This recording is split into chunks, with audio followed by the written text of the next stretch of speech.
Muy buenas tardes, ¿qué tal? Bueno, ¿cómo estás viendo esos mensajes del Banco Central Europeo? 25 puntos básicos para julio, más subidas a partir de septiembre, podrían ser mayores de 25 puntos básicos de septiembre, la fragmentación de la eurozona en el punto de mira, los spreads también en el punto de mira de Christine Lagarde, rebaja de previsiones de crecimiento, subida de pronóstico de inflación y fin del programa de compras el 1 de julio. Bueno, realmente lo que hemos visto en el mercado es un poco lo que la mayoría de los inversores esperaban, ¿no? Realmente no hemos visto una sorpresa.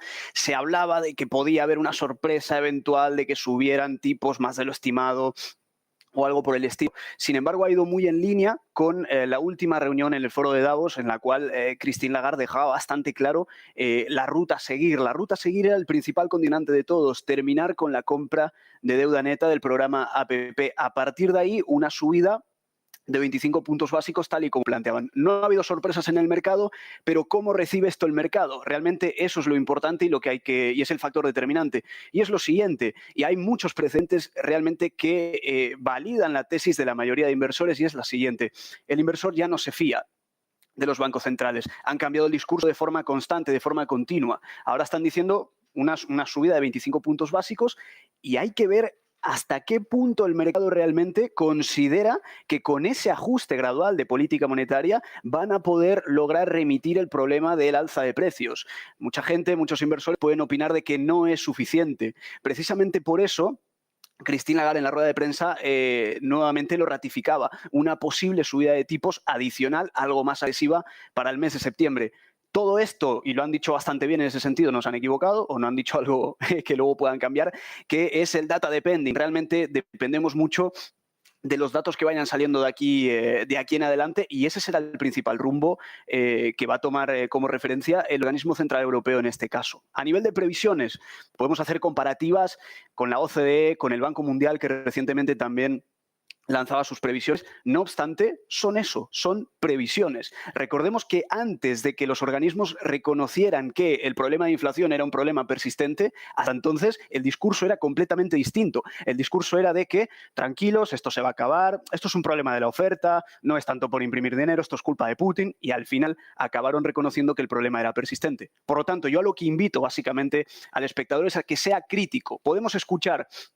Debemos escuchar a los organismos centrales, pero tener un criterio propio, teniendo en cuenta lo que han dicho previamente, lo que no han cumplido y, sobre todo, ver el mercado. Estar viendo las materias primas, la evolución, el avance, el spread, como bien comentabas ahora mismo, en la mayoría de bonos, una deuda disparada en Italia o en la TIR de los bonos italianos, y en España también. A nivel de fragmentación, hablaban de una herramienta antifragmentación que el mercado, o que mejor dicho ellos, podían implementar.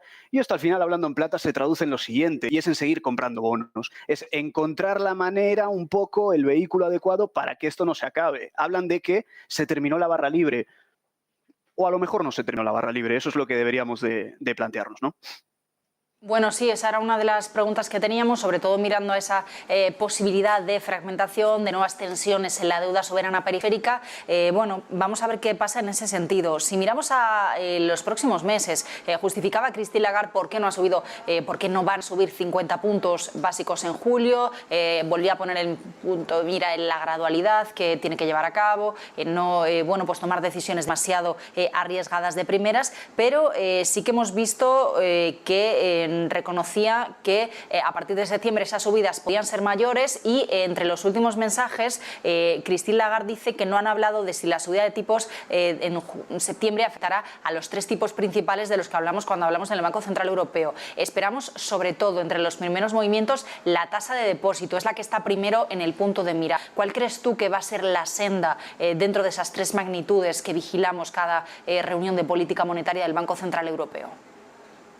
Bueno, a ver, la clave aquí es un poco lo que comentábamos antes, ¿no? Evidentemente ellos pueden tener una referencia en los tres tipos en este sentido, pero es un poco como comentábamos antes también. Al final, toda decisión que vayan a tomar dependerá de los datos del mercado, dependerá si tienen ese dato suficiente que respalde la medida que vayan a llevar a cabo. Si no lo tienen, al final ese discurso puede cambiar tranquilamente como ha venido cambiando hasta el momento. Y al final el mercado lo que intenta digerir, y al final esto es un poco curioso, porque miremos como lo miremos, la reacción no es positiva en el corto plazo, ¿no? Al final el mercado puede reaccionar de una forma peor o mejor, dependiendo la política que lleven a cabo en septiembre para los 3 tipos en concreto, pero a partir de ahí, si nos damos cuenta, no es positiva. La cuestión sería cuánto de malo o cuánto de mala será la reacción que pueda llegar a tener el mercado en línea con lo que finalmente el organismo central decida implementar. Por un lado tenemos que una reacción que podría llevar a cabo el mercado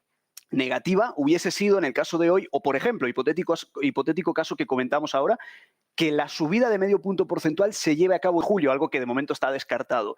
¿Qué hubiese pasado en el mercado? Caída, probablemente. ¿Por qué? Por un tono restrictivo del Banco Central Europeo. Ok, pero si la subida la llevan a cabo en septiembre y no la llevan a cabo ahora, esa subida un poco más agresiva, el mercado también puede reaccionar de forma negativa, en vista de que consideren de, lo que decíamos antes, de que no sea suficiente para lograr mitigar los costes en general, vaya. Pues Franco Mecabelli desde Activo Trade, muchísimas gracias por acompañarnos. Vamos a ver qué más pistas nos van dando a partir del mes de julio, en la próxima reunión. Buenas tardes. Igualmente a vosotros, saludos. Bueno, pues